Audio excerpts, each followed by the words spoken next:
Hello student, मैं Naresh Kumar math bye Naresh sir classes में आपका हार्दिक स्वागत करता हूं। आज फिर से हम एमएससी प्रीवियस जिसके अंदर हमारे पास पेपर फर्स्ट चल रहा है एडवांस एब्स्ट्रैक्ट अलजेब्रा। आज इसके अंदर हम यूनिट 3 स्टार्ट करने जा रहे हैं, जिसके अंदर शुरुआत में हमारे पास लेक्चर नंबर 1 रहेगा और ये लेक्चर हमारे पास यूनिट 3 का एक बेसिक लेक्चर ही रहने वाला है।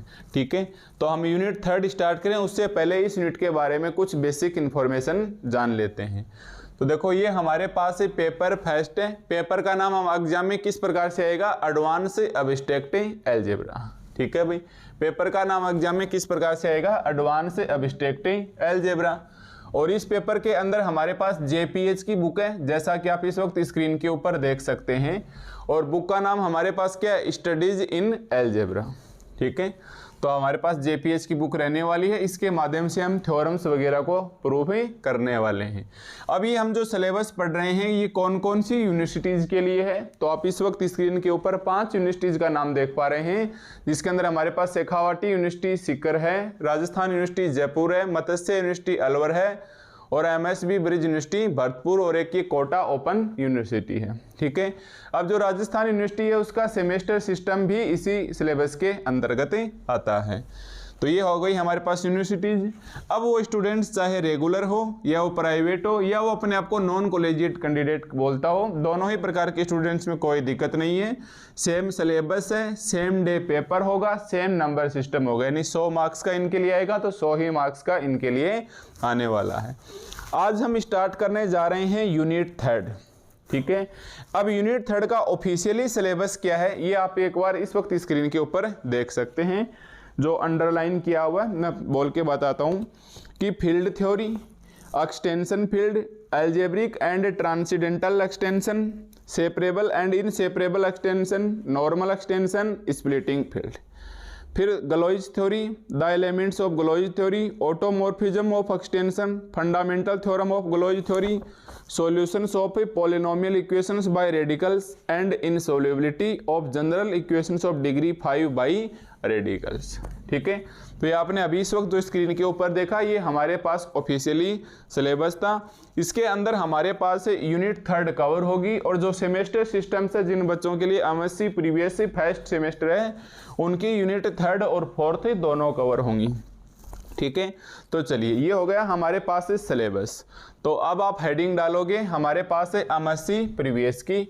अब जो हम पढ़ रहे हैं बुक के अंदर सिलेबस क्या है। ठीक है भाई, अब हमारे पास जो सिलेबस देख रहे हैं वो बुक के अंदर कहाँ है, तो बुक के अंदर आपके पास 2 चैप्टर हैं इसी JPH की बुक में। एक तो है हमारे पास चैप्टर नंबर 9 और एक है हमारे पास चैप्टर नंबर 10। ठीक है भाई, एक है हमारे पास चैप्टर नंबर 9 और दूसरा है हमारे पास चैप्टर नंबर 10।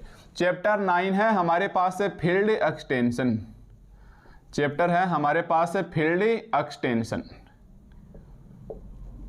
ठीक है भाई, चैप्टर 9 है हमारे पास फील्ड एक्सटेंशन और चैप्टर है हमारे पास 10 का गलोइज थ्योरी। ये हमारे पास है गलोइज थ्योरी। तो आप हेडिंग डालते हुए डालोगे हमारे पास है ये जो हम सिलेबस पढ़ रहे हैं यूनिट 3 का, इसके अंदर हमारे पास JPH की बुक में 2 चैप्टर हैं। ठीक है, एक तो चैप्टर नंबर 9 है और एक हमारे पास चैप्टर नंबर 10 है। चैप्टर नंबर 9 का नाम है हमारे पास फील्ड एक्सटेंशन और चैप्टर नंबर 10 का नाम है गलोइज थ्योरी।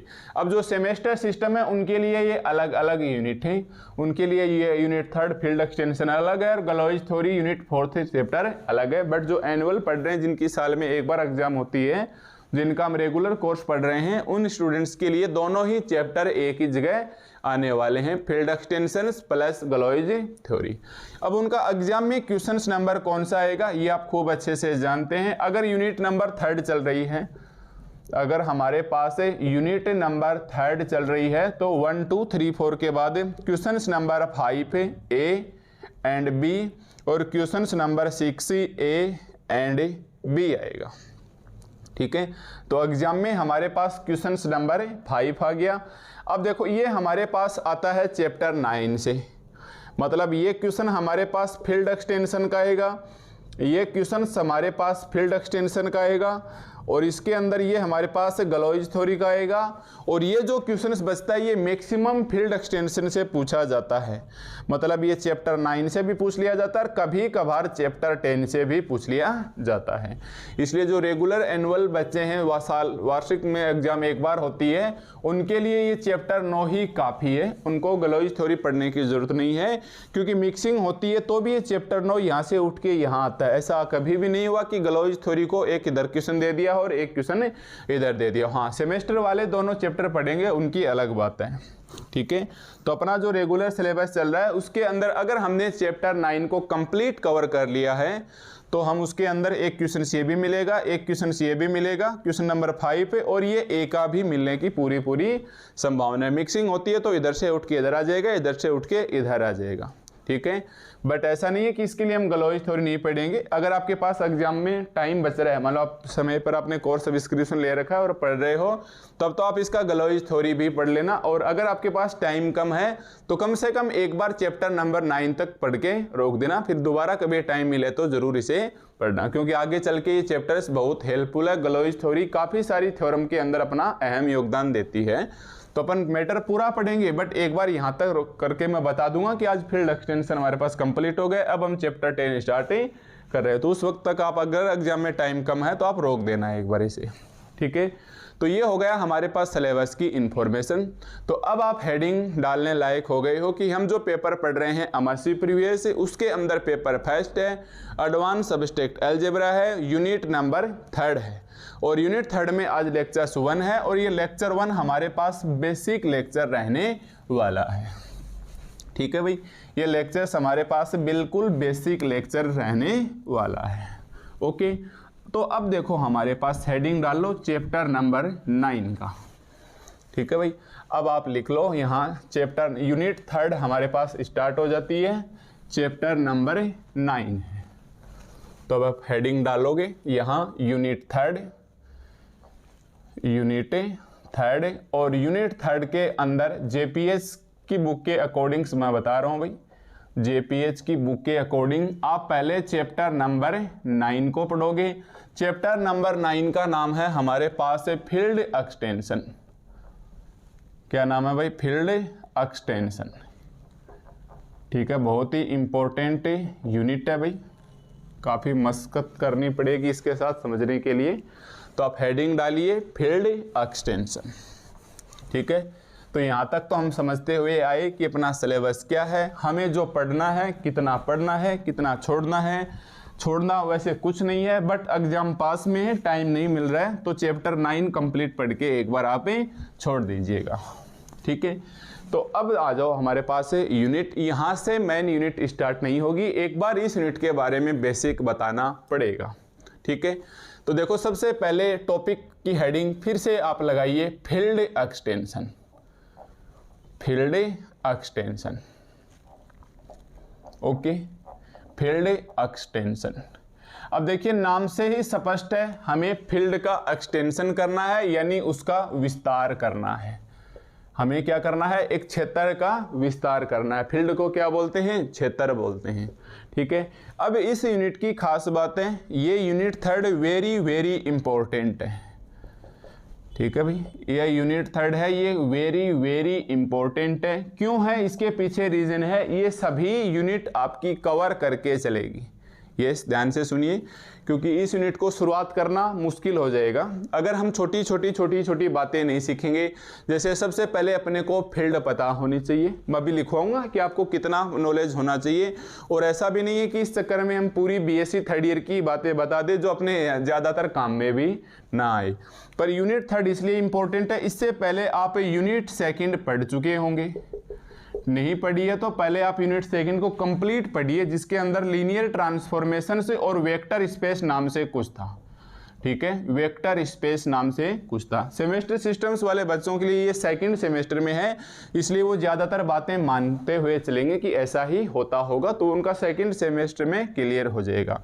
इसके अलावा आपने यूनिट 1 पढ़ ली है, ठीक है, यूनिट फर्स्ट या तो पढ़ ली है या पढ़ लेना, जिसके अंदर isomorphism, fundamental theorem of isomorphism से बटरफ्लाई लेमा वगैरह काफ़ी इंपॉर्टेंट थ्योरम थी। ठीक है, ये दोनों यूनिटों का आना बहुत ज़रूरी है इस यूनिट के लिए, क्योंकि इनकी छोटी छोटी चीज़ें इस यूनिट थर्ड के अंदर कवर होंगी। यूनिट फिफ्थ अगर एक बार नहीं पढ़ी है कोई दिक्कत नहीं, यूनिट फोर्थ फिफ्थ से काम चला लेंगे, बट यूनिट थर्ड को पढ़ने से पहले फर्स्ट और सेकंड का आपका पढ़ना कंपलसरी है, क्योंकि इसके अंदर बहुत सारी बातें आएंगी। जब मैं एक बार छोटी छोटी बातें बताना चाहूँ तो यूनिट फर्स्ट में हम निकाल के लाएंगे आइसोमॉर्फिज्म क्या होती है। आइसोमॉर्फिज्म सीखने से पहले आपको ग्रुप होमोमॉर्फिज्म क्या होती है, ग्रुप होमोमॉर्फिज्म क्या होती है। ठीक है, ग्रुप होमोमॉर्फिज्म के लिए आपको kernel of a homomorphism, kernel of a homomorphism हमारे पास क्या होती है। फिर आइसोमॉर्फिज्म आ गई, इपीमॉर्फिज्म क्या है, मोनोमॉर्फिज्म क्या है, उनसे छोटे छोटे स्टेटमेंट इस यूनिट के काम आने वाले हैं। यूनिट सेकंड के अंदर आपको पता होना चाहिए वेक्टर स्पेस क्या होता है। वेक्टर स्पेस के अंदर हमने लीनियर ट्रांसफॉर्मेशन से नॉन लीनियर ट्रांसफॉर्मेशन के बारे में पढ़ा था। फिर इसके अंदर हमारे पास ये निकल के आई थी कि डायमेंशन क्या होती है, हमारे पास डायमेंशन क्या होती है, हमारे पास बेसिस क्या होती है, हमारे पास लीनियरली डिपेंडेंट क्या होता है, लीनियरली इंडिपेंडेंट क्या होता है। इन सब के बारे में हमने इसको विस्तार से इस यूनिट के अंदर कवर कर चुके हैं। तो ये सारे शब्द हैं हमारे पास, isomorphism, group homomorphism, kernel of homomorphism, vector space, dimension, basis, linear dependent, linearly independent. इससे जुड़ा हुआ हमारे पास एक पॉलिनोमियल है जो आपको पढ़ा हुआ है, बट आप इंग्लिश मीडियम में कन्वर्ट हुए हैं हिंदी मीडियम से, तो एक बार पॉलिनोमियल वर्ड भी आपको नया लगेगा। हालांकि पॉलिनोमियल बहुत ही सिंपल सा बहुपद होता है, ये हम आपको सिखाएंगे। तो हमारे पास यूनिट थर्ड स्टार्ट करें उसके पहले हमारे पास इनके बारे में बेसिक ज़्यादा भी नहीं तो कम से कम हर एक चीज़ की डेफिनेशन हमें याद होनी चाहिए। कुछ परिभाषाएं हमारे पास इस फील्ड एक्सटेंशन में सीधे सीधे काम आएंगी, कुछ परिभाषाएं इनडायरेक्टली रूप में हमारे पास काम में आने वाली हैं। तो कोई बात नहीं, इतनी भी चिंता करने की जरूरत नहीं कि ये हमें सब नहीं मालूम है। तो हम धीरे धीरे इस यूनिट के अंदर छोटी छोटी चीज़ें जो जिसकी जहाँ जरूरत होगी मैं वो साइड में समझा के और धीरे धीरे आगे बढ़ने की कोशिश करेंगे। ठीक है, तो फील्ड एक्सटेंशन को स्टार्ट करने से पहले ही आप एक बात समझ लेना, इसके अंदर हमारे पास एवरेजली मान के चलते हैं 10 लेक्चर्स तो होंगे ही होंगे। ठीक है, कम से कम एक बार 9 से 10 लेक्चर्स होंगे। तो ये लेक्चर्स है आपके एक बार 20 से 30% समझ में आएगा, फिर ये 40% समझ में आएगा, फिर ये 50% समझ में आएगा। ऐसे करते करते जैसे जैसे लेक्चर्स की ओर आगे बढ़ते जाएंगे 100% समझ में आते जाएंगे, क्योंकि यहाँ तक आते आते हमारे पास ये सारे शब्दों की परिभाषा हम खूब अच्छे से समझ लेंगे कि हमें कौन सी थ्योरम में डायमेंशन वर्ड को कैसे अप्लाई करना है, बेसिस कैसे इंप्लीमेंट करना है, लीनियर डिपेंडेंट या इंडिपेंडेंट पहचानना है, एक लीनियर स्पान क्या होता है, पॉलिनोमियल को कैसे अंदर से बाहर या उसके ऊपर अप्लाई करना है। ठीक इसी प्रकार कर्नल ऑफ होमोमॉर्फिज्म कैसे ज्ञात करते हैं। ठीक है, तो ये स्टार्टिंग वाला लेक्चर है आज हमारे पास, बिल्कुल बेसिक लेक्चर है। इसका एक प्रकार से ये मान के चलो इसमें हम कुछ भी आपको नहीं बताने वाले, केवल और केवल फील्ड एक्सटेंशंस की डेफिनेशंस बताएंगे लास्ट आते आते। और फील्ड एक्सटेंशन की डेफिनेशंस मैं सीधी भी लिख सकता हूँ कि देखो भाई ये याद कर लेना राजो थ्योरम नंबर 1 के ऊपर, पर उस चीज़ का हमें कोई फायदा नहीं होने वाला है, क्योंकि अगर हमें छोटी छोटी चीज़ें सीखनी है तो हमें इन वर्ड्स वगैरह से अवगत होना पड़ेगा। हमें पता होना चाहिए 100% फील्ड क्या होती है। फील्ड की डेफिनेशंस आप लिखोगे तो आपके पास रिंग की डेफिनेशन आएगी, रिंग की डेफिनेशंस लिखोगे तो उसके अंदर आपकी ग्रुप की डेफिनेशन आएगी, और ग्रुप की डेफिनेशन के साथ साथ हमारे पास group homomorphism, kernel of homomorphism, isomorphism आएगी। और ये सब बातें vector space, basis, linear dependent, independent, dimension जैसे वर्डों का हमें सामना करना पड़ेगा। ठीक है, तो हमारे पास बिल्कुल ऐसे वो नहीं है कि एकदम से तनाव ले लें कि आ गया डायरेक्ट लिखने लग गए। अगर आपके पास एग्जाम में बिल्कुल 5 से 4 से 5 दिन या 10 दिन एग्जाम में बचे हैं और आप सीधा लिखने की कोशिश करोगे तो भी ऐसा मत करना। भले ही आप 3 लेक्चर देख लेना या 4 लेक्चर देख लेना, हो सकता है आपको एक क्वेश्चन कंप्लीट देख लेना, पर जितना देखो वो 100% समझ में आना चाहिए। ठीक है, तो आज का लेक्चर हमारे पास कम समझ में आएगा, जैसे जैसे आगे बढ़ेंगे फिर ये पीछे के वापस कवर होते रहेंगे। मान लो लेक्चर्स नंबर 10 में आए, 9 में आए, तो यहाँ से आपके सारे कॉन्सेप्ट क्लियर होंगे और एक बार दोबारा रिवाइज करने का मौका मिले तो जरूर पढ़िएगा, क्योंकि ये यूनिट है, ये पूरे पेपर की आपकी रीढ़ की हड्डी आप बोल सकते हो। कि अगर आपको आपने ये नहीं सीखा फील्ड एक्सटेंशंस और गलोइज थ्योरी क्या है, या चलो गलोइज थ्योरी ना भी सीखे, फील्ड एक्सटेंशन नहीं सीखा, तो ये मानो आपने एमएससी प्रीवियस में कुछ भी नहीं सीखा। तो मैं अभी बता देता हूँ, आपको बहुत सारी बातें एकदम से समझ में नहीं आएंगी। जैसे जैसे हम लेक्चर्स में आगे की ओर बढ़ते चलेंगे, फिर धीरे धीरे हमारे पास स्टेप समझ में आने लगेंगे। तो स्टार्टिंग में कुछ स्टेप्स हम सीधा लिख के चलेंगे, कुछ को हमारे आगे वाले लेक्चर्स में कवर करवाएंगे, ठीक है। तो आपका ज़्यादा समय ना लेते हुए हम सबसे पहले सीखते हैं फील्ड एक्सटेंशन। और फील्ड एक्सटेंशन छोड़ो, सबसे पहले मैं आपको एक बार फील्ड बताता हूँ। अब मैं ऐसे इल्ज़ाम नहीं लगा सकता आपके ऊपर कि आपका बीएससी थर्ड ईयर में पढ़ा हुआ है, बिल्कुल 100% पढ़ा हुआ है और आपको खूब अच्छे से आना भी चाहिए। हाँ भाई, फील्ड एक्सटेंशन आपका पढ़ा हुआ है, एक्सटेंशन ही केवल फील्ड आपकी पढ़ी हुई है और ये आपको खूब अच्छे से आनी चाहिए। अब चलो नहीं पढ़ा बीएससी में, कुछ जाने अनजाने में गलती हो गई या किसी वजह से कारण चाहे जो भी हो, अब हम यहाँ उस कमी को पूरा करने की कोशिश करेंगे, और करेंगे नहीं, करनी ही पड़ेगी, ठीक है। तो अगर आपके याद होगा बीएससी फाइनल का सिलेबस, ठीक है भाई, एक बार मैं चैप्टर्स बताना चाहूँगा बीएससी फाइनल के अंदर। जो आप हिंदी मीडियम में अमूर्त बीजगणित नाम से एक बुक पढ़ के आया करते थे, अगर आपने इस कवर की बुक देखी होगी तो आप समझ जाएंगे कि हाँ, ये बुक हमारे पास अमूर्त बीजगणित की कहीं ना कहीं पढ़ी हुई है। इसके अंदर पहला चैप्टर का नाम है ग्रुप या समूह है, ठीक है। दूसरे चैप्टर का नाम है हमारे पास सब ग्रुप आ जाता है, इसी ग्रुप का सब ग्रुप आ जाता है। फिर हमारे पास परम्यूटेशंस, कॉम्बिनेशंस वगैरह आ जाता है, तीसरा चैप्टर। फिर हमारे पास वापस से फोर्थ चैप्टर शुरू होता है ग्रुप होमोमॉर्फिज्म नाम से, ग्रुप होमोमॉर्फिज्म नाम से, या होमोमॉर्फिज्म स्टार्ट होता है। फिर आ जाता है इसी का सब ग्रुप या सब होमोमॉर्फिज्म आ जाती है। फिर हमारे पास रिंग, फील्ड और ये चैप्टर आ जाता है। तो अगर मैं एक बार सिस्टमेटिक ढंग से चैप्टर्स के नाम लिखना चाहूँ तो ग्रुप आ जाता है हमारे पास, फिर सब ग्रुप आ जाता है। एक नंबर का बेसिक है, ये 2-3 नाम के हैं। फिर हमारे पास परम्यूटेशन ग्रुप आ जाता है, ठीक है। फिर हमारे पास परम्यूटेशन से ग्रुप आ जाता है, सब ग्रुप आ गया। फिर ग्रुप होमोमॉर्फिज्म आ गया। ग्रुप होमोमॉर्फिज्म के बाद नॉर्मल सब ग्रुप आ जाता है, नॉर्मल सब ग्रुप आ जाता है। इनकी सभी की थोड़ी थोड़ी एंट्री आज हमारे पास इस चैप्टर के अंदर होने वाली है, इसलिए मैं एक बार यहाँ बता रहा हूँ। क्विसेंट ग्रुप भी आ जाता है। फिर हमारे पास आ जाता है ये 5-6 नंबर्स का कोई फर्क नहीं पड़ना चाहिए। रिंग क्या होती है, इंटीग्रल डोमेन क्या होता है, और फील्ड क्या होती है, और हमारे पास फील्ड क्या होती है। फिर हमारे पास आ जाता है सब रिंग एंड सब फील्ड। फिर हमारे पास आ जाती है सब रिंग एंड सब फील्ड, सब फील्ड। ठीक उसी प्रकार जिस प्रकार ग्रुप का सब ग्रुप होता है, उसी प्रकार फील्ड का सब फील्ड, रिंग का सब रिंग। और फिर हमारे पास बचती है ideal, quiescent, polynomial ring, vector space और लीनियर ट्रांसफॉर्मेशन। मतलब पूरी की पूरी बीएससी थर्ड ईयर की बुक है। इसके अंदर छोटी छोटी डेफिनेशन से आज हमारे पास इस फील्ड एक्सटेंशंस के चैप्टर में कवर होने वाली हैं। तो देखो नाम से ही स्पष्ट है, हम फील्ड एक्सटेंशन स्टार्ट करें तो बीएससी के अंदर ये चैप्टर 7 का है। उन्होंने 1 नंबर का एक बेसिक चैप्टर दे रखा है, फिर ये 2, 3, 4, 5, 6 और 7 और ये 8, ठीक है। तो ये हमारे पास है फील्ड ऐसे होती है। चलो कोई बात नहीं, पहले मैं आपको शॉर्टकट याद रखना बताता हूँ। तो यहाँ तक आप सबसे पहले लिखिए कि हमें डेफिनेशंस लिखनी है वो फील्ड की लिखनी है, हमें डेफिनेशंस लिखनी है वो फील्ड की लिखनी है। फील्ड को एफ प्लस डॉट से डिनोट करते हैं, ऐसा हम बीएससी फाइनल के अंदर सीख चुके हैं, ठीक है। अब आप फील्ड की डेफिनेशंस कैसे याद रखोगे, इसे बिल्कुल शॉर्ट में याद रखेंगे कि ACRU।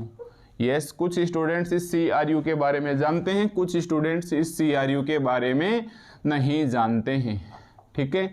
अगर मैं बोलूं कि CRU every non zero, ACRU in which every non zero element, every non zero element has multiplicative inverse. Has समझाएंगे भाई CRU क्या है, हैज मल्टीप्लिकेटिव इनवर्स, ठीक है। शॉर्ट में आपको ऐसे याद रखनी है। CRU क्या होता है तो आप यहां लिख लो, व्हाट इज CRU। CRU का मतलब होता है कम्यूटेटिव रिंग विद यूनिटी, ठीक है। CRU का मतलब होता है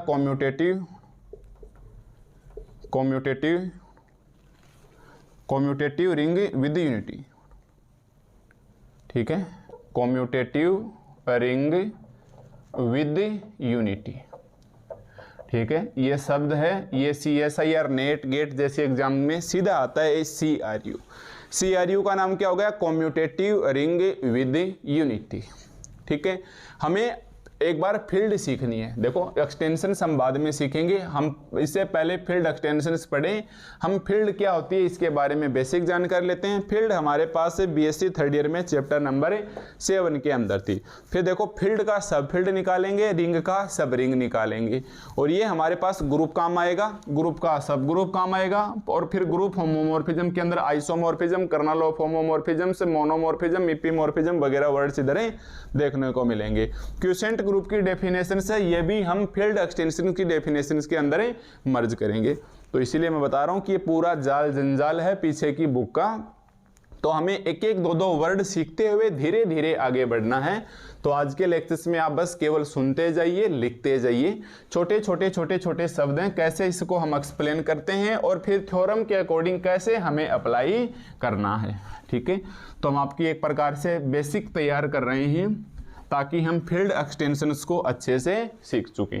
तो जैसे मैं बोलूं कि हमारे पास बताइए भाई फील्ड की डेफिनेशंस क्या होती है, तो आप बोलोगे ए CRU in which every non zero element has multiplicative inverse. अब CRU क्या होती है, तो CRU होती है कॉम्यूटेटिव रिंग विद यूनिटी। अब आपके पास रिंग का नाम आ गया है, अब हमारे पास रिंग का नाम आ गया है। तो यहाँ भी चलो देख लीजिए, रिंग आपकी पड़ी हुई है जिसको हिंदी में वलय बोला करते थे, है ना। रिंग को किससे डिनोट करते हैं? R प्लस डॉट से डिनोट करते हैं, R प्लस डॉट से डिनोट करते हैं। अब इसको सीधा याद रखने का वहाँ एक तरीका होता था कि R प्लस अबेलियन ग्रुप होता है, ठीक है भाई। R प्लस हमारे पास क्या होता है? अबेलियन ग्रुप होना चाहिए। R डॉट हमारे पास सेमी ग्रुप होना चाहिए, R डॉट हमारे पास सेमी ग्रुप होना चाहिए, और एक डिस्ट्रीब्यूटिव लॉ लगता है A dot B plus C, इसको हिंदी में वितरण लॉ बोलते हैं, A dot B plus C। तो A dot B plus A dot C, और एक बार ये B plus C dot A हो जाता है, तो B डॉट A प्लस का C डॉट A। ये होता है लेफ्ट डिस्ट्रीब्यूटिव लॉ और ये होता है राइट डिस्ट्रीब्यूटिव लॉ। और एवरीवेयर ABC हैं, ये रिंग के एलिमेंट होने चाहिए। एवरीवेयर ये ABC हैं, ये इस रिंग के सेट R के, इसको यहाँ सेट है वो R है, वो एक सेट का काम करेगा, उस सेट के क्या होने चाहिए? एलिमेंट्स होने चाहिए। रिंग को भी हम ऐसे शॉर्टकट याद रखते थे, अगर आपका BSc में ठीक याद है तो मैं बोलूं कि रिंग क्या होती है, तो रिंग को याद रखना कि R प्लस डॉट से इसे डिनोट करते हैं। इसके अंदर R प्लस अबेलियन होना चाहिए और R डॉट हमारे पास सेमी ग्रुप होना चाहिए, और ये एक डिस्ट्रीब्यूटिव लॉ लगना चाहिए, ठीक है। तो ये हमारे पास एक फील्ड की डेफिनेशन होगी। तो फील्ड को आप ऐसे बोलोगे ए CRU in which every non zero element has multiplicative inverse. बताएंगे इसको पूरा भी एक्सप्लेन करेंगे। CRU क्या होता है, एक बार यहाँ तक आगे का छोड़ दो। CRU क्या होता है? कॉम्यूटेटिव रिंग विद यूनिटी होता है। अब रिंग क्या होता है? रिंग को हम R प्लस डॉट से डिनोट करते हैं। रिंग होती है R प्लस अबेलियन होना चाहिए, R डॉट सेमी ग्रुप होना चाहिए, और ये एक डिस्ट्रीब्यूटिव लॉ लगना चाहिए। ये हमारे पास एक डिस्ट्रीब्यूटिव लॉ है वो लगना चाहिए, ठीक है। अब अबेलियन ग्रुप क्या होता है, तो अबेलियन ग्रुप से पहले आपके पास ग्रुप की डेफिनेशन पता होनी चाहिए, और ग्रुप की डेफिनेशन वो आप यूनिट फर्स्ट के अंदर सीख चुके हो। ग्रुप के लिए हमेशा 3 बातें ध्यान में रखनी चाहिए। ग्रुप की फर्स्ट प्रॉपर्टी वो शास्त्रीय होना चाहिए, सेकंड वो तत्समक अवयव होना चाहिए, तीसरा वो प्रतिलोम अवयव का अस्तित्व होना चाहिए। इंग्लिश में बोले तो एसोसिएटिव, आइडेंटिटी और इनवर्स एलिमेंट से रुकना चाहिए। जिस इनवर्स एलिमेंट की हम बात कर रहे हैं वो मल्टीप्लिकेटिव इनवर्स ही होना चाहिए, ठीक है। तो चलिए सबसे पहले कहो तो मैं एक बार रिंग की डेफिनेशंस लिखूं या मैं फील्ड की डेफिनेशंस लिखूं, तो फील्ड की डेफिनेशंस लिखेंगे तो हमें CRU लिखना होगा। CRU का मतलब commutative ring with unity. Ring क्या है? ये लो जी, रिंग क्या है? कॉम्यूटेटिव। फिर रिंग को हमें कॉम्यूटेटिव बनाना है, फिर हमें यूनिटी यानी आइडेंटिटी लेके आना है। तो आपने देखा होगा इन 3 शब्द के अंदर ये पूरी की पूरी परिभाषा है, ये फंसी हुई है, ठीक है।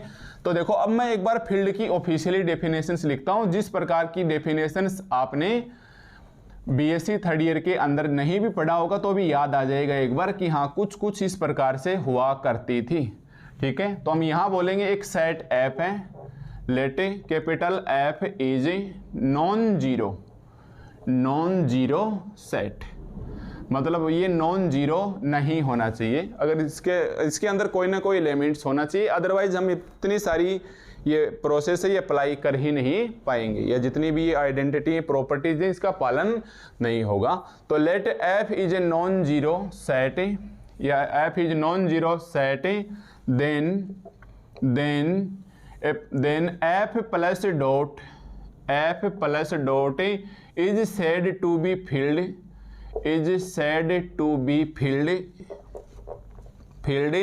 if it have following postulates बोलो या एक्सियोम्स बोलो। ठीक है, इनका पालन करना अनिवार्य है। अब यूनिट फर्स्ट के अंदर मैं पोस्टुलेट्स या एक्सियोम्स जैसे वर्ड्स को समझा चुका। इन शब्द का मतलब ही होता है कि इनके नीचे जितनी भी कंडीशंस लिखोगे उनका 100% पालन होना आवश्यक है। ठीक है, तो चलिए अब हम फील्ड की ऑफिशियली डेफिनेशन लिखें। सबसे पहले CRU को निपटाइए। CRU में R हमारे पास रिंग है, पहले इसे लेके आइए। तो रिंग की फर्स्ट प्रॉपर्टी क्या कहती है कि R प्लस हमारे पास अबेलियन ग्रुप होना चाहिए। तो पहले आप ग्रुप लेके आओ, फिर आप इसे अबेलियन लेके आओ। तो एक बार मैं R1 ही मान लेता हूं कि रिंग की फर्स्ट प्रॉपर्टी। अब क्या होनी चाहिए भाई, ये अबेलियन ग्रुप होनी चाहिए। कौन सी आइडेंटिटी लोगे, प्लस या डॉट? तो प्लस के लिए अबेलियन होना चाहिए। तो अबेलियन के लिए पहले तो शास्त्रीय होना चाहिए, तो हम बोलेंगे A plus B plus C is equal to A plus B plus C। ठीक है, ये शास्त्रीय हो गया। फिर हमारे पास प्लस प्रॉपर्टी के लिए आइडेंटिटी होनी चाहिए। A में क्या जोड़ें कि हमारे पास A आ जाए, तो आपने 0 जोड़ना है ताकि ये हमारे पास A आ जाए। फिर इनवर्स एलिमेंट क्या होता है, A के अंदर आप क्या ऐड करो कि ताकि वो 0 आ जाए। तो हमने मान लिया A के अंदर B ऐड करो, जहां B हमारे पास A इनवर्स के बराबर है। ठीक है, और ये सारे के सारे ABC हैं, ये सेट F के एलिमेंट्स होने चाहिए। तो हमने देखा कि ग्रुप की प्रॉपर्टी क्या कहती है, नंबर 1 वो क्या होना चाहिए, associative, number 2 identity element, number 3 inverse element. तो चलो ये तो हुआ ग्रुप पूरा। अब अबेलियन के लिए आपको पता है अबेलियन की प्रॉपर्टी क्या कहती है, A plus B is equal to B plus A plus B is equal to B plus A। ध्यान देना ये अलग है, आप यहाँ B की जगह A इनवर्स लिख सकते हो गलती से बचने के लिए, बट आप मैंने साइड में लिख दिया B is equal to A inverse. ठीक है, तो ये हमारे पास एक क्रम विनिमय, कम्यूटेटिव का मतलब क्या होता है, क्रम विनिमय होता है, और कम्यूटेटिव को ही क्या बोलते हैं, अबेलियन बोलते हैं। तो ये हो गई हमारे पास अबेलियन ग्रुप। तो 4 प्रॉपर्टी हो गई। ध्यान देना R के लिए हमने प्लस लगाया, तो ये एसोसिएटिव, आइडेंटिटी, इनवर्स और अबेलियन या कम्यूटेटिव ग्रुप भी बोल सकता है। जरूरी नहीं आप अबेलियन या आप कम्यूटेटिव ग्रुप भी बोल सकते हो। फिर आ जाती है R डॉट सेमी ग्रुप है। सेमी ग्रुप का मतलब अब की बार फिर से सेमी ग्रुप के अंदर ओनली एंड ओनली, आपने पढ़ा होगा ना, ग्रुप के अंदर सबसे पहले आता है सेमी ग्रुप आता है, फिर हमारे पास लूप आता है, फिर हमारे पास मोनोइड आता है, फिर हमारे पास एक ग्रुप आता था। तो हमारे पास सेमी ग्रुप क्या होता है, केवल और केवल एसोसिएटिव आइडेंटिटी होनी चाहिए। और एसोसिएटिव के लिए हमारे पास डॉट के लिए लेंगे, तो प्लस के लिए लिया तब तो इस प्रकार से आ गया, डॉट के लिए लेंगे तो कितना आ जाएगा, A dot B dot C is equal to A dot B dot C is equal to A dot B dot C। तो ये हो गया हमारे पास सेमी ग्रुप हो गया। फिर ये हमारे पास डिस्ट्रीब्यूटिव लॉ होना चाहिए, तो इसको R6 प्रॉपर्टी में दिखा दीजिए, एक बार लेफ्ट के लिए और एक बार राइट के लिए। तो A dot B plus C is equal to A dot B plus A dot C, और B plus C dot A is equal to B dot A plus C dot A, B dot A plus C dot A। ठीक है, तो यहां तक तो हमारे पास एक बार निपटी है, केवल और केवल रिंग निपटी है, मतलब हमारे पास R कंप्लीट हुआ है, मतलब हमारे पास R कंप्लीट हुआ है। अब इसे क्या दिखाना है, कम्यूटेटिव दिखाना है। किसको दिखाना है भाई, रिंग को कम्यूटेटिव दिखाना है। इसका मतलब आप क्या लिखोगे, A dot B is equal to B dot A। Commutative का मतलब क्या हो गया, A dot B is equal to B dot A, क्योंकि प्लस प्रॉपर्टी के लिए तो पहले ही आ गया था, R प्लस अबेलियन आ गया। अब ये डॉट आ गई, तो कम्यूटेटिव रिंग किसके लिए लेंगे, प्लस तो पहले आ गया, अब डॉट के लिए लेंगे। तो ये कम्यूटेटिव रिंग विद, देखो विद नहीं हुआ अभी, केवल और केवल हमारे पास क्या हुआ है, कॉम्यूटेटिव हुआ है। अब हमें क्या लेना है, यूनिटी। यूनिटी बोले तो आइडेंटिटी, ठीक है, यूनिटी बोले तो हमारे पास है आइडेंटिटी। तो अब आप R8 के ऊपर लोगे आइडेंटिटी लेना है, ठीक है भाई। अब हमें क्या लेना है, आइडेंटिटी। और आइडेंटिटी का मतलब क्या होता है, डॉट प्रॉपर्टी के लिए लेंगे विद यूनिटी। तो आप 8वीं प्रॉपर्टी आप कुछ इस प्रकार से लिखोगे, 8वीं प्रॉपर्टी को क्या लिखेंगे, यूनिटी आनी चाहिए। ए को किससे मल्टीप्लाई करूं कि वापस हमारे पास ए ही आ जाना चाहिए। तो वैसे तो डॉट 1 आना चाहिए, वैसे तो हमारे पास डॉट 1 आना चाहिए, बट यहाँ हम ई भी दिखा सकते हैं कि ये देखो identity e is equal to a where e is the identity of a element, ठीक है। तो ये हमारे पास कॉम्यूटेटिव हो गई, ये विद यूनिटी हो गई, ये हमारे पास सीधी यूनिटी हो गई। तो फील्ड क्या कहती है, ए सी आर यू। तो सी आर यू को आप ओपन करके लिखोगे तो 1 2 3 4 5 6 7 प्रॉपर्टी आएंगी, in which every non zero element has multiplicative inverse. तो एक प्रॉपर्टी और आ जाएगी कि ए डॉट हमारे पास क्या आ जाएगी, एक प्रॉपर्टी के लिए इनवर्स मल्टीप्लिकेटिव लेना है यानी डॉट लेना है और इसका इनवर्स निकालिए, और किसके लिए, आइडेंटिटी के लिए।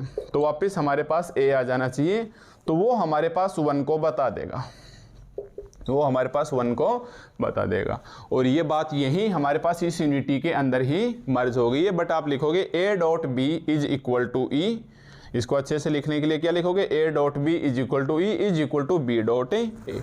अब ये जितने भी ए बी सी आए हैं सब के सब प्रॉपर्टी के अंदर ए बी सी हैं, ये हमारे पास आर के अंदर बिलोंग करना चाहिए और एफ के अंदर बिलोंग करना चाहिए। आर के अंदर होना चाहिए और सेट आर है वो पूरा का पूरा इस फील्ड का सबसेट है। जो आर सेट है वो पूरा का पूरा इस फील्ड एफ का क्या होना चाहिए, उप समुच्चय होना चाहिए, या हमारे पास सबसेट ही होना चाहिए, ठीक है। तो आपने देखा होगा कि हमारे पास ये छोटी छोटी एक वर्ड के अंदर ही इतनी सारी प्रॉपर्टियां हिडन हैं। अब आप समझ सकते हो ये यूनिट बहुत ज़्यादा कॉम्प्लिकेटेड नहीं है, इसे हम सरल भाषा में बनाएंगे, बट स्टेप बाय स्टेप्स किसी भी प्रॉपर्टी को अब हम यहाँ ईमानदारी के साथ अप्लाई कर सकते हैं। तो हमें ध्यान रखना है छोटी छोटी बातों का। तो ऐसे हमारे पास ये फील्ड की डेफिनेशंस आपके याद नहीं होगी अगर मैं बता भी दूं किस प्रकार से आपको अप्लाई करना है, इसलिए मैंने एवरेज आपको बता दिया। कैसे याद रखना है, A C R U in which every non zero element has multiplicative inverse. अब सी आर यू क्या होती है, हमारे पास ये होती है कॉम्यूटेटिव रिंग विद यूनिटी होता है। रिंग क्या होती है, तो आप बोलोगे R plus abelian group, R dot semi group और एक डिस्ट्रीब्यूटिव लॉ। मतलब ये तो होगी प्लस के लिए, R plus semi group, R dot देखो R plus abelian group, R dot semi group और ये डिस्ट्रीब्यूटिव लॉ, ठीक है। फिर कॉम्यूटेटिव लगाओगे, ये कॉम्यूटेटिव, फिर यूनिटी लगाओगे, ये यूनिटी, फिर लगाओगे multiplicative inverse non zero element का, ये मल्टीप्लिकेटिव इनवर्स। तो कुल मिला के हमारे पास यहाँ 9 प्रॉपर्टी हैं जो हमारे पास आगे फील्ड एक्सटेंशन से रिलेटेड थ्योरम आएंगी। उसमें कुछ प्रॉपर्टी डायरेक्ट लगेंगी, कुछ प्रॉपर्टी इनडायरेक्ट लगेंगी, ठीक है। अब जैसे मैंने बोला आर प्लस अबेलियन ग्रुप, तो आपने देखा होगा कि आपका ग्रुप यानी बीएससी थर्ड ईयर का चैप्टर फर्स्ट भी कंप्लीट हो गया। ग्रुप क्या कहता है, वो एसोसिएटिव होना चाहिए, उसके अंदर आइडेंटिटी एलिमेंट होना चाहिए, उसके अंदर इनवर्स एलिमेंट एग्जिस्ट होना चाहिए। और कम्यूटेटिव ग्रुप बोलो या अबेलियन ग्रुप बोलो, उसके लिए a plus b is equal to b plus a होना चाहिए अगर हमारे पास प्लस एक बाइनरी ऑपरेशन है। और आपने देखा होगा प्लस और डॉट हमारे पास क्या कहलाते हैं, बाइनरी ऑपरेशन कहलाते हैं। प्लस और डॉट हमारे पास क्या कहलाते हैं, बाइनरी ऑपरेशन कहलाते हैं। तो ये खुद हमारे पास एक अलजेब्रिक स्ट्रक्चर कहलाएगा, ये हमारे पास है खुद ये अलजेब्रिक स्ट्रक्चर्स कहलाएगा, या हिंदी में अगर आप बात करें तो ये बीजीय संरचना कहलाएगी। तो हमारे पास एक अलजेब्रिक स्ट्रक्चर्स हो गया। अलजेब्रिक स्ट्रक्चर्स का मतलब उसके अंदर बाइनरी ऑपरेशन से होने चाहिए। और प्लस और डॉट बाइनरी ऑपरेशंस क्या होते हैं ये सब अगर हम बताएंगे तो हम अपनी यूनिट से भटक जाएंगे, इसलिए हम कुछ चीज़ें हम इग्नोर भी करके चलेंगे, कुछ चीज़ों को हम सीधा याद रख के रिमेंबर भी रखना है। तो मैं शुरुआत में कुछ चीज़ें लगाऊंगा, उसके ऊपर स्टार लगवा दूंगा ताकि आपको डायरेक्ट याद रख लेना, फिर धीरे धीरे वो स्टार हटते चले जाएंगे। जैसे जैसे नेक्स्ट टू नेक्स्ट लेक्चर्स में चलते जाओगे तो ये हमारे पास स्टार भी हटते जाएंगे। मतलब लास्ट आते आते आपको पता चल जाएगा कि हमने इस यूनिट में कुछ भी नहीं पढ़ा। इसके अंदर अधिकतर बातें यानी 90% तक हमारे पास पूरा का पूरा ओल्ड मैटर है वो रिवाइज होगा। बस उसे एक सही क्रम में व्यवस्थित करना है और उस व्यवस्थित क्रम को ये फील्ड एक्सटेंशन बोलेंगे। समझ गए भाई।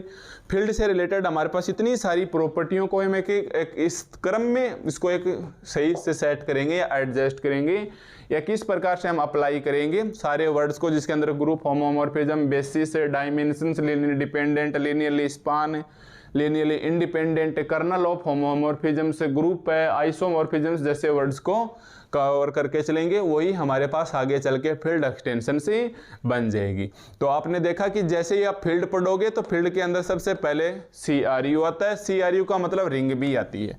कहने का मतलब आपके पास रिंग आएगी ही आएगी। अगर आपको फील्ड एक्सटेंशंस पढ़ना है तो हम रिंग को इग्नोर नहीं कर सकते, और रिंग आएगी तो पॉलिनोमियल रिंग को भी काम में लेंगे। ठीक है, पॉलिनोमियल रिंग आएगी हमारे पास, उसको भी हम काम में लेंगे, जो आगे रेड्यूबल, इरेड्यूबल से सोल्वेबल, इनसोल्वेबल्स ग्रुप या स्प्लिटिंग फील्ड जैसे वर्ड्स को हमें सोल्व करने में मदद करेंगी। ठीक है, तो ये था हमारे पास एक बार फील्ड के बारे में बेसिक ही। तो आपने कुछ जानी बातें, कुछ यहाँ बातें जानी हुई लगेंगी, कुछ बातें हो सकता है आपने ना देखी हो, अगर आपने ठीक इसे नहीं पढ़ा हो तो। ठीक है भाई, तो मैं एक बार फिर यही कहूँगा कि फील्ड क्या होती है, तो आप इसे छोटे छोटे वर्ड्स में याद रखोगे कि ACRU in which every non zero element has multiplicative inverse. ठीक है भाई, तो एक बार आप चाहो तो फिर से फील्ड की डेफिनेशंस लिख लो। ये डेफिनेशंस तो है ही है, बट इन शॉर्टली आप कैसे याद रखोगे, इन शॉर्टली आप कैसे याद रखोगे फील्ड की डेफिनेशन को, तो मैं एक बार फिर से लिख देता हूँ। फील्ड इसे F प्लस डॉट से डिनोट करते हैं, और क्या होती है, a commutative ring with unity, a commutative ring with unity in which every non zero element have, in which every non zero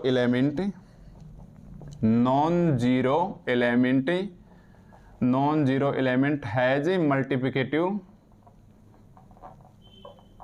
multiplicative inverse, या हिंदी में बोलें तो एक अशून्य अवयव का प्रतिलोम इसके अंदर विद्यमान होना चाहिए। ठीक है, CRU क्या है ये मैं एक बार बता चुका हूँ, फिर से आप लिखोगे कि व्हाट इज CRU, तो आप जब भी किसी कंपटीशन एग्जाम में नेट गेट जैसे एग्जाम दोगे वहाँ CRU लिख के आ जाए, इसका मतलब ये क्या होता है, कम्यूटेटिव रिंग विद यूनिटी। ठीक है भाई, कम्यूटेटिव रिंग विद यूनिटी, और यूनिटी बोलो या आइडेंटिटी बोलो, कम्यूटेटिव बोलो या अबेलियन बोलो।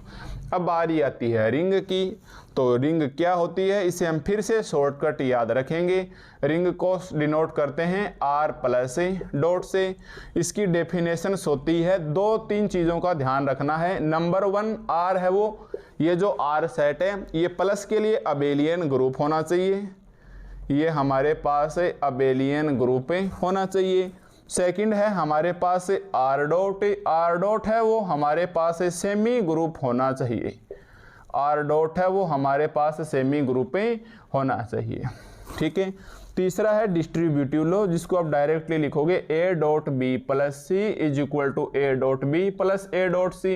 ये तो लेफ्ट साइड से जा रहा है, और ये हमारे पास इसी के अंदर लिखना है, दूसरा उल्टा करके लिख दो, B plus C dot A is equal to B dot A plus C dot A, और ये जो ABC हैं ये बिलोंग करेंगे इस R के अंदर, इस सेट R के अंदर। तो ये हो गई है हमारे पास रिंग की डेफिनेशंस। ठीक है, तो रिंग की डेफिनेशन में R plus abelian group, R dot semi. अब ये अबेलियन ग्रुप क्या होता है ये मैं आपको यूनिट फर्स्ट के अंदर जब आपने देखा होगा, वो शुरुआत की थी हमने इस पेपर की, तो एक वीडियोज है जो लेक्चर्स नंबर 1 के नाम से, उसके अंदर सब बातें ग्रुप के बारे में, ग्रुप क्या होता है, सब ग्रुप क्या होता है, नॉर्मल क्यूसेंट ग्रुप, इनक्यूसेंट ग्रुप, आइसोमॉर्फिज्म्स वगैरह के बारे में बताया गया था। तो हम मान के चलेंगे एक बार आपने यूनिट फर्स्ट और यूनिट सेकंड कंटिन्यू पढ़ते हुए ही इस यूनिट थर्ड के अंदर एंट्री की है। अगर आप वो यूनिट साइड में रख के डायरेक्ट इस यूनिट थर्ड पे आते हैं तो शुरुआती कुछ लेक्चर्स में, ऐसे नहीं बोलूँगा कि आपको समझ में नहीं आएगी, शुरुआती कुछ लेक्चर्स में आपको काफ़ी स्ट्रगल करना पड़ेगा, बहुत सारी समस्याएं आएंगी जिसको हम धीरे धीरे अब ये तो चलो हमने डेफिनेशन लिख दी है कि ये फील्ड की डेफिनेशन होती है, ये इसका शॉर्टकट याद रखने का तरीका होता है। अब हम किसी भी थ्योरम पे इसको अप्लाई कैसे करेंगे, अब वो हमें धीरे धीरे लेक्चर्स के साथ साथ ही सीखना है। ठीक है, तो चलिए अब हम मान के चलेंगे जैसे मैं बोलूँ फील्ड एक्सटेंशन, उसके अंदर आपको पूरी की पूरी फील्ड याद हो गई है, ठीक है। हालांकि याद नहीं हुई वो एक अलग इश्यू है, आपको अप्लाई करना आ गया है, एक बार मान के चलिए हम साथ साथ इसे सीख लेंगे, ठीक है भाई। तो इन शॉर्टकट आप ऐसे लिखोगे, ये आपको याद रखना है, ये पूरा का पूरा ओपन करके इस प्रकार से इसके डेफिनेशंस को लिखा जाता है ना। तो ये पोस्टुलेट्स या एक्सियोम्स जैसे वर्ड्स किस काम आते हैं कि इसके नीचे लिखी हुई हर एक प्रॉपर्टी का पालन होना 100% नेसेसरी है, ठीक है भाई। तो चलो, तो एक तो ये हो गई हमारे पास बीएससी थर्ड ईयर का हम पढ़ के आए हैं फील्ड। अब देखो आपने वलय का अभिलाक्षणिक नाम से आपने ऐसे देखा होगा, वलय का अभिलाक्षणिक, अगर आप हिंदी मीडियम से हो तो, और इंग्लिश में हो तो करेक्टरिस्टिक्स ऑफ रिंग, आपने वहां रिंग की भी देखी थी, इंटीग्रल डोमेन की भी देखी थी, और आपने फील्ड की भी देखी थी, ठीक है। तो आज हमारे पास इसकी करेक्टरिस्टिक्स या अभिलाक्षणिक, अब हम इसे नहीं बोल सकते, रिंग को वलय नहीं बोल सकते, अब आपको इसे इंग्लिश मीडियम्स में याद रखना ही होगा कि करेक्टरिस्टिक्स क्या होती है हमारे पास है, किसकी, इंटीग्रल डोमेन की पूछ लेगा, आपको फील्ड की पूछ लेगा, और आपको रिंग की पूछ लेगा। तो टॉपिक में हमारे पास फील्ड एक्सटेंशन है तो हमें पूछेगा तो फील्ड की ही, बट हम एक बार ये भी रिवाइज कर लेंगे, ठीक है। तो अब हमारे पास नेक्स्ट आता है करेक्टरिस्टिक्स ऑफ, आप लिखना मत, एक बार हम तीनों लिखेंगे कि फील्ड की क्या होती है हमारे पास, करेक्टरिस्टिक्स ऑफ इंटीग्रल डोमेन क्या होती है, इंटीग्रल डोमेन समझ गए ना भाई, आप वहां पूर्णांकीय प्रांत के नाम से पढ़ा करते थे कि जिसके अंदर इंटीजर ही इंटीजर्स आने चाहिए। और हमारे पास करेक्टरिस्टिक्स ऑफ रिंग क्या होती है, और हमारे पास करेक्टरिस्टिक्स ऑफ रिंग क्या होती है, या हिंदी में बोले तो ये वलय का अभिलाक्षणिक क्या होता है, पूर्णांकीय प्रांत का अभिलाक्षणिक क्या होता है, और क्षेत्र का अभिलाक्षणिक क्या होता है। बट अब हमें इंग्लिश में याद रखना है, करेक्टरिस्टिक्स ऑफ रिंग क्या होती है, करेक्टरिस्टिक्स ऑफ फील्ड क्या होती है, and characteristics of integral domain क्या होती है, ठीक है। तो अब हम यहाँ इसके साथ बहस नहीं करेंगे, जैसा आप बीएससी थर्ड ईयर में पढ़ के आए हैं मैं एक बार आपको सीधा सीधा याद दिला देता हूँ। करेक्टरिस्टिक्स ऑफ रिंग होती है n dot a is equal to 0, yes, n dot a is equal to 0, जहाँ a था वो हमारे पास इसी रिंग, क्योंकि आपको पता है रिंग लिखेंगे तो r प्लस डॉट लिखेंगे, ये इसी का एक एलिमेंट हुआ करता था, और a नॉन जीरो हुआ करता था, ए हमारे पास नॉन जीरो हुआ करता था। एन हमारे पास क्या होता था इंटीजर मिनिमम होता, छोटे से छोटा मिनिमम, और वो भी पॉजिटिव, क्योंकि आपको पता है ना इंटीजर्स प्लस में भी चलते हैं, अरे इंटीजर -3 -2 -1 0 1 2 3 से, तो हमें कम से कम छोटे से छोटा धनात्मक पूर्णांक लेना होता था, तो मिनिमम पॉजिटिव इंटीजर होता था। तो ये होती थी हमारे पास से करेक्टरिस्टिक्स ऑफ रिंग।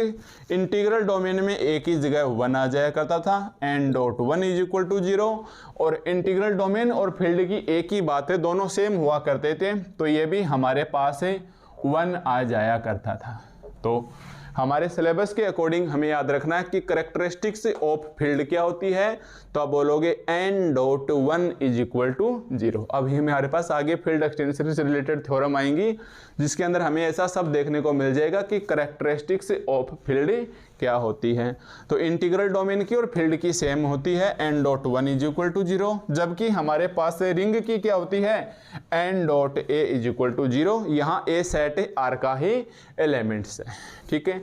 तो हम यहाँ अब आपको लिखना है कि करेक्टरिस्टिक्स ऑफ फील्ड क्या होती है, तो आप बोलोगे n dot 1 is equal to 0, जहाँ n क्या है, लिखिए n क्या है हमारे पास है, तो n है हमारे पास है मिनिमम छोटे से छोटा पॉजिटिव इंटीजर, ठीक है भाई, ये हमारे पास एक मिनिमम पॉजिटिव इंटीजर है। और 1 क्या है, वैसे तो 1 किस में जाना चाहिए, R के अंदर जाना चाहिए, और आपको पता है रिंग है वो फील्ड का सबसेट होती है, तो 1 जाना चाहिए एफ के अंदर। और ये किसके लिए है?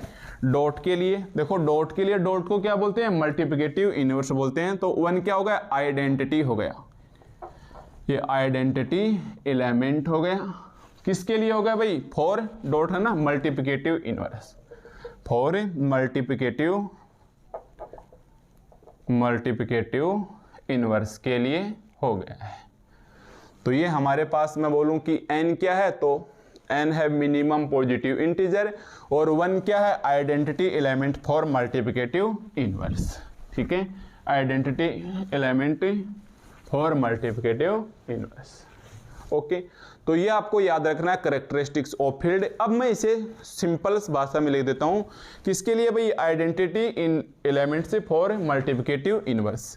ये आप इसको ऐसे लिख लो, कुल मिला के मतलब इतनी सारी बात है, इसको आप बिल्कुल शॉर्ट में लिख लो कि कैरेक्टरिस्टिक्स ऑफ फील्ड क्या होती है? n dot 1 is equal to 0। ये लिखने से बस 1 के आप f लगा दो, 1 के आपके नीचे आप क्या लगा दोगे? f लगा दोगे। तो 1 ऑफ f का मतलब क्या हो गया कि ये बारी चल रही है फील्ड के लिए, और ये एक कैरेक्टरिस्टिक्स है where n is a minimum positive integer, या न्यूनतम धनात्मक पूर्णांक, और 1 क्या है? Identity element for a multiplicative inverse. ठीक है, तो ध्यान रखना कि n dot 1 into F is equal to 0 आ जाता है, तब तो ये हमारे पास क्या बन जाती है? Characteristics of a field.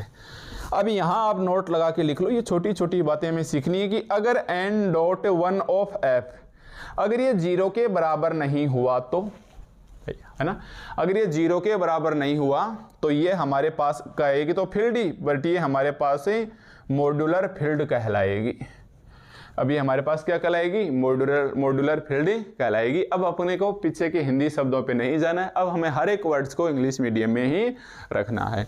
तो n डॉट 1 ऑफ f लग गया तो वो क्या हो जाएगा? अगर 0 के बराबर आ गया तो वो फील्ड की कैरेक्टरिस्टिक्स कहलाएगी, अगर वो नॉन इज इक्वल टू 0 आ गया तो वो हमारे पास मॉड्यूलर फील्ड कहलाएगी। तो वो हमारे पास क्या कहलाएगी? मॉड्यूलर फील्ड कहलाएगी। ऐसे ही हमारे पास बहुत सारे वर्ड्स हैं, जैसे मैं बोलूं कि हमारे पास फ्रैक्शन फील्ड क्या होती है ना भाई।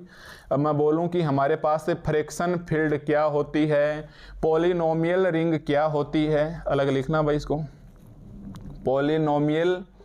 पॉलिनोमियल रिंग हमारे पास क्या होती है, फिर छोटी बातें कि आइसोमॉर्फिज्म, बेसिस, डायमेंशंस है, linearly dependent, linearly independent, linear response वगैरह क्या होते हैं। अगर मैं सब कुछ एक ही में बता दूंगा, इसी वीडियो में बता दूंगा, तो अपने को नींद आना स्वाभाविक है ना, थक से जाओगे, क्योंकि ऐसे लिखते जाओगे।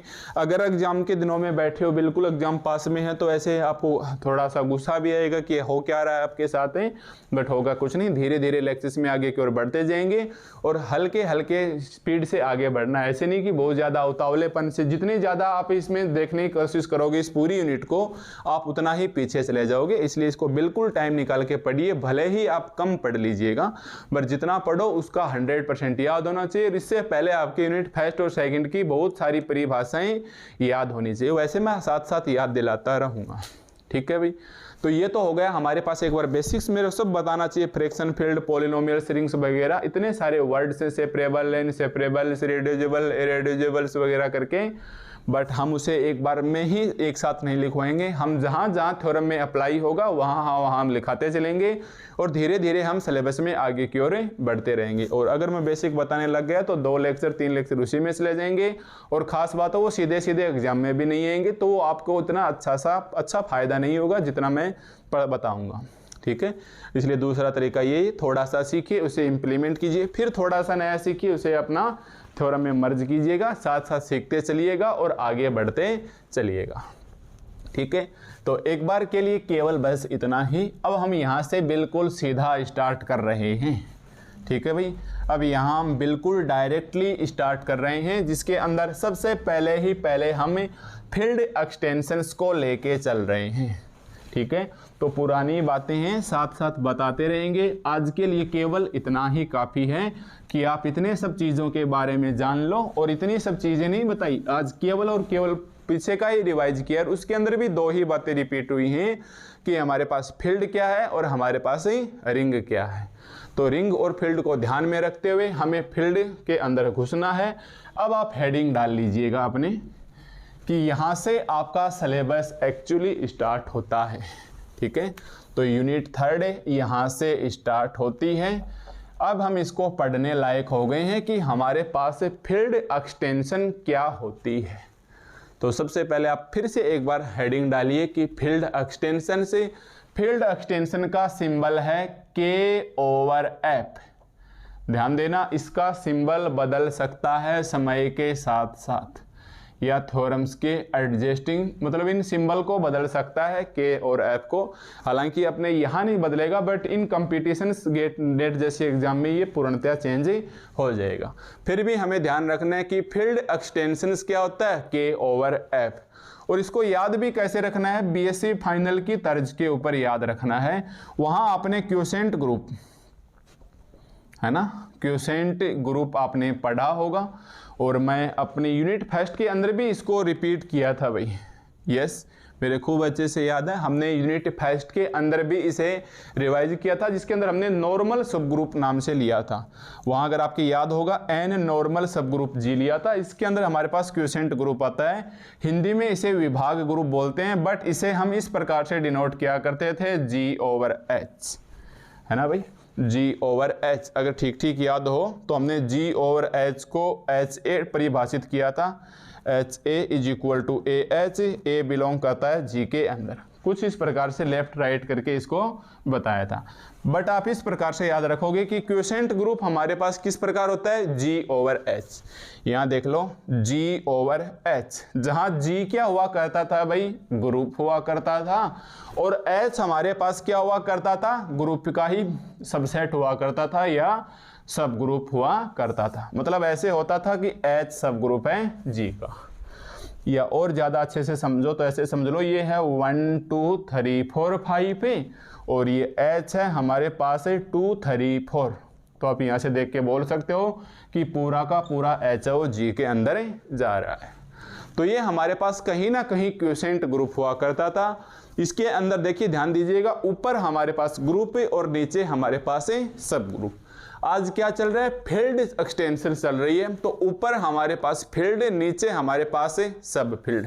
देखो ध्यान दो, एक बार मैं ऐसे कैसे रखूंगा कि आज हमारे पास ऊपर वाली को तो हम क्या मान के चलेंगे, फील्ड, और नीचे वाले को हम क्या मान के चलेंगे, सब फील्ड। ठीक है, अब कुछ नहीं, कंफ्यूज करने के लिए आपको उल्टा दे दिया। अब आपके मुताबिक, है ना, अगर अपन ठीक ठीक चले तो अपने मुताबिक F को हमें फील्ड लिखना चाहिए कि F फॉर फील्ड, और हमने लिख दिया कि इसकी सब फील्ड को आप K मान लो। जैसे देखो G फॉर ग्रुप, और सब ग्रुप को हमने ऐसे ही H मान लिया था। तो ऐसे ही हमें F को फील्ड मानना चाहिए और K को सब फील्ड मानना चाहिए।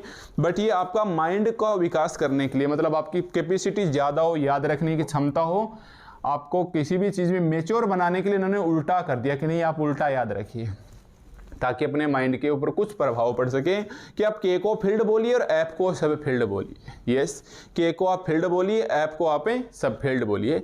अब इसलिए मैं बता रहा हूँ, यही कंपटीशन में पूरा का पूरा चेंज हो जाता है। जैसे मान लो उन्होंने ऐसे लिख दिया कि A/B, तो अब बताइए A क्या कहलाएगी, फील्ड कहलाएगी, और B क्या कहलाएगी, हमारे पास इसकी सब फील्ड कहलाएगी। हालांकि ऐसे चांसेस बहुत कम बनते हैं, बट इन सिंबल के अंदर आपको उलझा के रख सकता है। जैसे G/F दे दिया तो कुछ G को ग्रुप समझेंगे, F को फील्ड, ऐसा नहीं होगा। नीचे वाली सब फील्ड और ऊपर वाली फील्ड कब, जब आपके पास आगे एक्सटेंशंस नाम लगा हुआ है। ध्यान देना, जब आपके पास उस शब्द के आगे एक्सटेंशंस वर्ड लिखा हुआ है, उस वक्त हमारे पास ऊपर वाली फील्ड और नीचे वाली सब फील्ड। जबकि मैंने बताया ना उल्टा होना चाहिए, F आपको फील्ड दिखनी चाहिए, पर उन्होंने जानबूझ के उल्टा लिख लिया है। तो चलिए, एग्जाम में सबसे पहले आपको पूछ सकता है कि डिफाइन फील्ड एक्सटेंशन से with an example. Yes, questions भी लिख लेते हैं हम, क्या पता एग्जाम में दे ही दे। हालांकि ऐसे छोटी हरकतों नहीं कर सकता, फिर भी हमें पता होना चाहिए।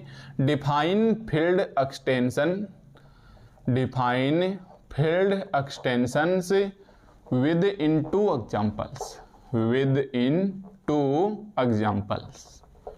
ठीक है, हो सकता है 10 नंबर का क्वेश्चन दे, उसको ऐसे लिख दे कि 2 नंबर तो इसके हैं और 8 नंबर की इसके साथ एक थ्योरम दे दे, जो हम आगे वाले लेक्चर्स में करने वाले हैं। तो मे बी पॉसिबल्स, आपको ऐसी संभावना बनती है कि पूछा जा सकता है कि define field extension within 2 example से कम पूछेगा।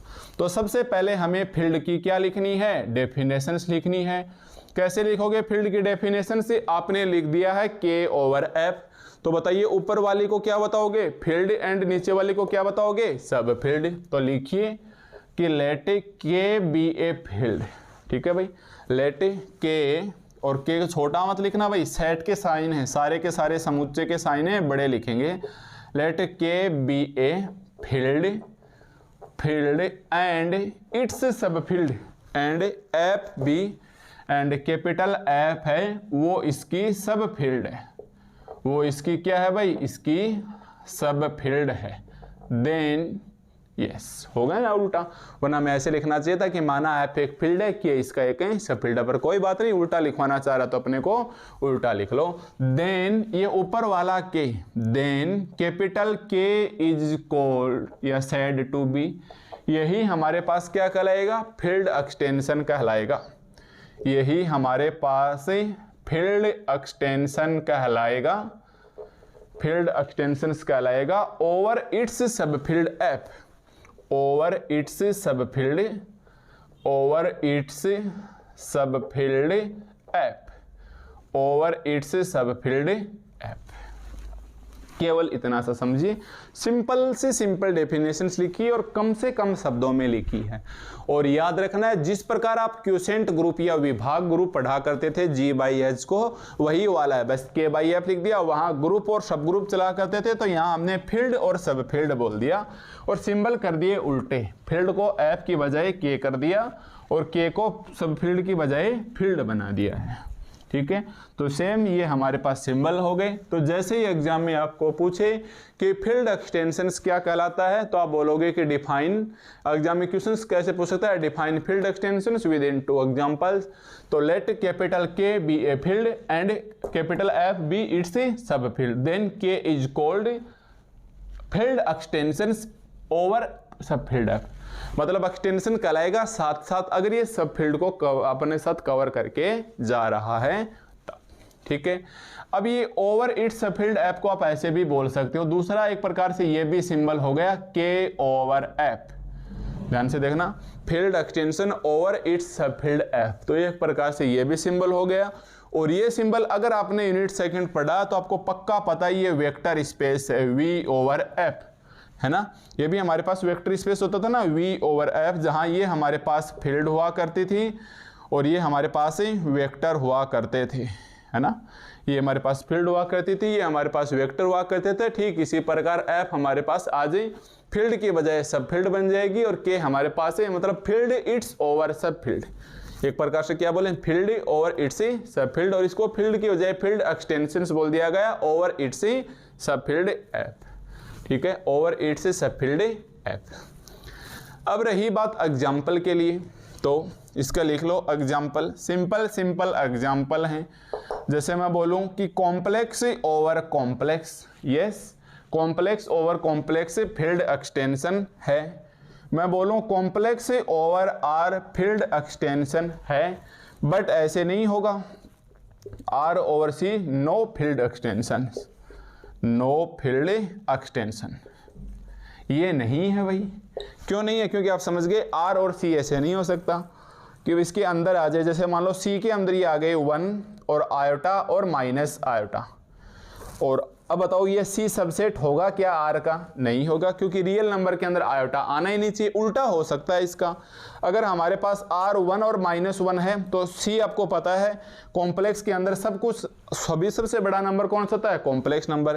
क्योंकि कॉम्प्लेक्स है, आप इसको ऐसे लिखोगे A प्लस आयोटा B, जो खुद ये रियल पार्ट को कवर करके चलता है। A भी रियल है और B भी रियल है, आयोटा लगते साथ ये इमेजिनरी पार्ट बन जाता है। इसलिए C over R field extension होगा, बस इसका उल्टा नहीं होगा। अरे करके देख लो एक बार, ये K ओवर F है तो ऐसे करके देखो, C over C, yes, C over R अगर ये हमारे पास फील्ड है तो इसकी सब फील्ड होनी चाहिए। यस, ये नहीं होगा आर ओवर सी। क्यों, क्या आर सी में जाता है क्या? नहीं, आर सी में नहीं जाता, सॉरी सी आर में नहीं जाता, आर है वो सी का सबसेट ही हो सकता है। ठीक है, जैसे अब मेरे को बताइए R over R field extension होगी क्या? यस, आर में आर का भाग कंप्लीट चला जाएगा, मतलब वही एक आपको पता ना एक सेट है वो खुद का भी सबसेट होता है ना? अरे पता है ना, जैसे ए सबसेट में बोलूं 1 2 3 तो मैं बोलूं ए खुद का भी सबसेट होता है, ऐसे भी लिख सकते हो, ऐसे भी लिख सकते हो, या ए सबसेट ए ऐसे भी लिख सकते हो। तो कोई भी दो एलिमेंट से, एक तो फाई सदैव उसमें बिलोंग करता है और एक खुद उसका सबसेट बिलोंग करता है। ये दो चीजें तो करेंगी, बाकी करे ना करे वो अलग बात है। तो इन दो चीजों को बोला जाता है प्रॉपर ग्रुप और बाकी को बोला जाता है इम्प्रॉपर ग्रुप। तो आपने प्रॉपर ग्रुप, इम्प्रॉपर ग्रुप जैसे वर्ड्स को भी सुना होगा। ठीक है, तो ये हमारे पास क्या है कि इसे छोटी छोटी बातें अगर हमने इनको नहीं सीखा तो हमें आगे चल के ऐसा कुछ भी समझ में नहीं आने वाला है, जैसा मैं उम्मीद करके चलूँगा। मैं चाहूँगा कि आपको ये इतने अच्छे से समझ आए ताकि आपको ये अलजेब्रा की बुक की अहमियत मालूम हो कि हाँ इतना सब कुछ है, तब जाके हमारे पास फील्ड एक्सटेंशन समझ में आएगा। तो ये हमारे पास केवल एक छोटी सी डेफिनेशंस थी। फील्ड एक्सटेंशन क्या होता है? के ओवर एफ और के ओवर एफ। तो क्वेश्चन एग्जाम में कैसे आएगा? Define field extension within 2 examples. बहुत ही सिंपल डेफिनेशन है, इसको देख के बोलोगे let capital K be a field and F be over its सब field, then K is called field extension से over field F over its सब फील्ड एफ। एग्जाम्पल याद रखना, सी ओवर सी होता है, सी ओवर आर होता है, आर ओवर आर भी होता है। 2 एग्जाम्पल पूछेगा, हमने 3 लिख दिया, ये नहीं होता है। ठीक है, ये हमारे पास इसका एग्जाम्पल नहीं होता है। तो ऐसे करके अगर हम सीखेंगे तब जाके हमारे पास से हम इन छोटी बातों को अच्छे से रीडिजाइन कर पाएंगे। तो मेरे हिसाब से आज के लेक्चर्स में केवल और केवल फील्ड एक्सटेंशंस क्या होती है इतना सीखना हमें काफ़ी है। और इसके अंदर आप एक नोट लगा के लिखो, एक छोटी सी बात है। ठीक है भाई, इसके अंदर आप एक नोट लगा के एक लाइन लिखो। वो नोट हम क्यों लगाएंगे वो भी हम आपको बताएंगे। ठीक है भाई, इसके अंदर हम नोट क्यों लगाएंगे वो भी हम आपको बताएंगे। नोट लगाने का मतलब अब हम कुछ स्टेटमेंट हम सीधे काम में लेंगे। कौन से स्टेटमेंट काम में लेंगे? बीएससी 3rd ईयर के जो फील्ड वाले चैप्टर में थे, यानी एक ही चैप्टर था, चैप्टर नंबर 7 रिंग है, इंटीग्रल डोमेन है और फील्ड है। उसके सारे के सारे स्टेटमेंट अब हम डायरेक्टली अप्लाई कर सकते हैं। तो एक स्टेटमेंट हमारे पास बहुत ज़्यादा काम में आने वाला है, वो है every field is vector space, is vector space. मतलब वेक्टर स्पेस के अंदर एवरी फील्ड होती है, वो हमारे पास क्या होती है? ओवर इट्स सब फील्ड होती है, ओवर इट्स सब फील्ड होती है। यस, ओवर इट्स सब फील्ड होती है। तो हम बोलें कि इसका एक एग्जाम्पल बताइए, सबसे शानदार एग्जाम्पल कौन सा है फील्ड एक्सटेंशंस का? तो एक वेक्टर स्पेस, तभी तो हमने लिखा है के ओवर एफ, है ना? तभी तो हमने इसको लिखा है के ओवर एफ होता है। यही हमारे पास क्या होता है? Every field is a vector space over its सब फील्ड, ओवर इट्स सब फील्ड। ठीक है, एक एग्जांपल से आपको ये याद रखना है। फिर हम डेफिनेशन सीखेंगे फाइनाइट फील्ड एक्सटेंशन की, एक हम डेफिनेशन सीखेंगे फाइनाइट और इनफाइनाइट फील्ड एक्सटेंशन की। मैं चाहूँ तो अभी भी लिखवा सकता हूँ, पर एक बार इतना काफ़ी है कि आप केवल और केवल ये जानिए, बस एग्जाम के लिए केवल इतना सा काफ़ी है। आज के लेक्चर्स में अगर हम निष्कर्ष निकालें तो ये हिस्सा ही अपने काम का है, बाकी इसके पीछे बताया गया हिस्सा बहुत ज़्यादा इम्पोर्टेंट है, पर वो सीधे सीधे काम में नहीं, इनडायरेक्टली रूप से हमारे पास यहाँ काम में आने वाला है। ठीक है, तो आज के लेक्चर्स में केवल इतना सा ध्यान रखोगे। अगर थोड़ा बहुत पर्याप्त समय है तो एक बार पीछे की बुक के अंदर आप सीखने की कोशिश कीजिए कि फील्ड क्या होती है, रिंग क्या होती है, और या फिर मैं आपको साथ साथ बता दूंगा, इतना भी ज़रूरत नहीं है कि आप पीछे का ही आपको सीखना पड़े। ठीक है, तो मेरे हिसाब से आज के इस लेक्चर में काफ़ी है। और ज़्यादा बताएंगे तो क्या होगा, ऊपर से ही जाएगा या आप दूसरी बार में देखोगे तो इतना कोई खास बेनिफिट मिलने वाला नहीं है। तो हमने आज छोटी छोटी चीज़ें सीखी हैं। मैं मान के चलूँगा जैसे मैं नेक्स्ट लेक्चर्स में आऊँगा आपको फील्ड एक्सटेंशंस अच्छे से पता है, और अच्छे से केवल इतना ही पता होना चाहिए, हाँ ये डेफिनेशन होती है जी, ऐसे ऐसे सुना है जी, इसके अलावा अपने को कुछ नहीं मालूम, और होना भी नहीं चाहिए। एक बार हम सीखेंगे, धीरे धीरे आगे बढ़ते जाएंगे। तो आज का लेक्चर से वैसे तो आप बोल सकते हो 100% समझ गए आ गया, पर पलट के देखना आपको कुछ भी समझ में नहीं आया है। हाँ, इतना सा याद जरूर आ गया कि इतनी सारी बातें हम प्रीवियस क्लासेस के अंदर कहीं ना कहीं छोड़ के आ गए हैं। तो अब हम उसकी धीरे धीरे पूरी की पूरी खाना पूर्ति है, वो खाना पूर्ति नहीं, पूरी की पूरी पूर्ति करेंगे, जिसके अंदर हम छोटी छोटी बातें प्रीवियस क्लासेस में रह गई थी।